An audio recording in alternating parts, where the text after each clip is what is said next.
Hi, I'm Reed here, and I'm going to cover some Gunsite tips and tricks from my time taking the Gunsite 223 carbine class. These are things that I kind of wished I knew ahead of time, and hopefully they'll help you if you're going to take the Gunsite 223 carbine class. So, the first thing is I'm filming this in 2020. I took the class in October 2019, so I'm kind of relying on my notes from the class. It took a while to put this video together.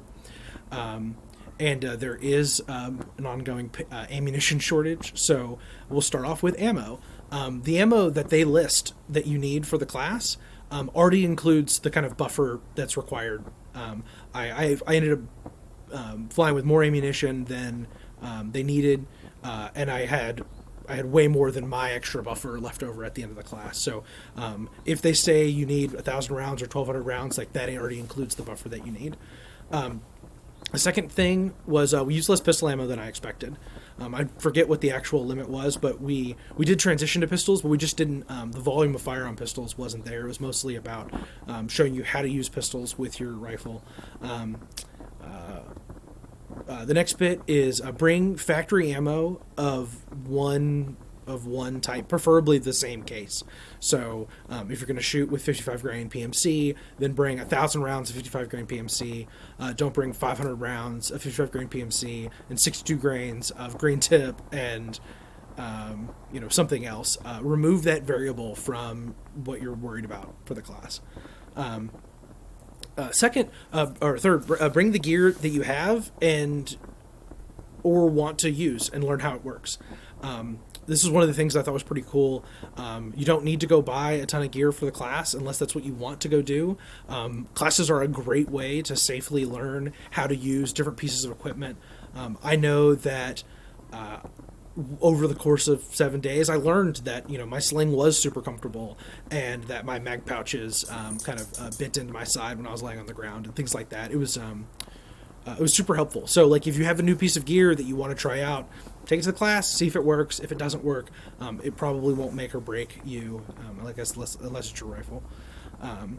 The next thing is pack mags the night before. So I brought way more mags than they listed, and every night, after eating dinner, I would pack mags, and that way I could spend more time listening to the instructors, hearing anecdotes or asking questions. Because my mags were already loaded, and so instead of having to go top off the the four mags I brought, I just grabbed 4 fresh ones.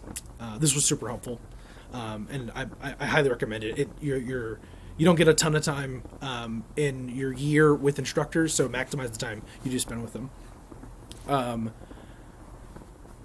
It's more fun, but it was just as intellectually challenging as my major classes in college. It was a very different topic. They're super knowledgeable. There's a lot of material that can be covered. So I spent some time thinking. It was fun. I have weather appropriate clothing. So depending on what time of year you take the class, you should be prepared for whatever the weather is going to be, at the class. The class will probably keep going, even if there's inclement weather. So that means for me, it meant layering, so that in the afternoon I could take off layers and be comfortable, and at night I could layer up for when we did the night shooting. You will find a piece of gear that bothers you. Don't stress about it. Continue to work through it for the rest of the class and fix it when you get done. Other tips are just a couple more. I'd highly recommend electronic hearing protection. It is super important. It makes it way easier to hear the instructors. There was one student in my class that did not have electronic hearing protection, and he was constantly having to say what and ask for repeat the commands or miss commands. And so I would say it's a requirement. I'm not quite sure why it's not on the required list, or maybe it has been.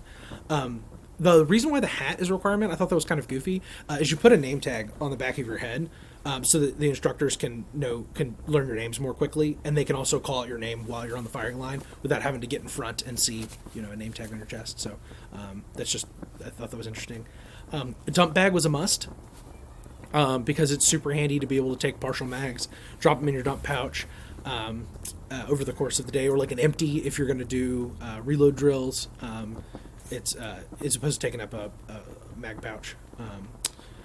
Knee pads were super great. There are people who shot without knee pads. I find them to be super comfortable. I got the Arc'teryx knee pads, and they were worth every penny. I'm really glad I brought them. Like, I didn't think I was going to use them, and I'm really glad I did. The last piece was we didn't use shooting mats. The weather was reasonable. We weren't laying down in mud, so I didn't use my shooting mat the whole time I was there. So take that for whatever it's worth. So those are my tips and tricks.